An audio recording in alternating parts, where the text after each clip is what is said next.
बाबूराव बाबूराव बाबूराव बाबूराव बाबूराव बाबूराव.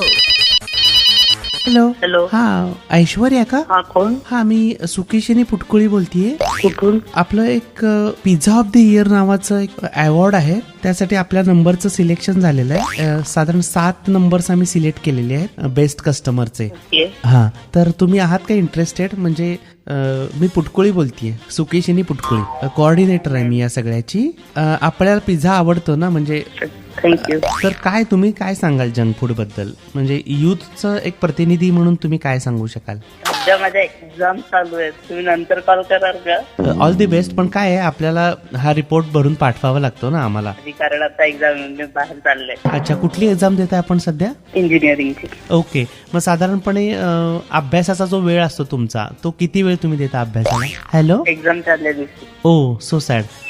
पण म्हणजे काय याचं कारण काय? म्हणजे तुम्हाला ताजं ताजं लक्षात राहावं म्हणून का? हो. अच्छा, तसंच आमच्या पिझ्झाचं आहे मॅडम. ताजा ताजा पिझ्झा खाल्ला ना की तुम्हाला एक चांगली एनर्जी मिळते असं मला वाटतं. तर आपलं काय मत आहे याच्यात? आवडीने खातात की सगळे, टेस्टला तर चांगलं लागतं. का नुसतंच बोललं जातं? काय म्हणायचं तुम्हाला? काही नाही म्हणायचं, मला माझी एक्झाम आहे आता. अच्छा, मग एक्झामला पिझ्झा खाऊन गेलात तर तुम्हाला जास्त एनर्जी मिळेल असं वाटतंय का? नाही नाही, असं काय नाही. म्हणजे खाऊन आठवत नाही असं वाटतं का तुम्हाला? म्हणजे तुम्ही अगदीच मठ्ठ आहात का अभ्यासाच्या बाबतीत? काय? काय नाही, म्हणजे पिझ्झा जो तुम्ही खाता त्या पिझ्झ्यामध्ये काय काय कंटेंट असतात? चांगले असतात का वाईट असतात? चांगले असतात. अच्छा, म्हणजे काय नेमकं चांगुलपणा म्हणजे त्यातला कुठला तुम्हाला आवडतो?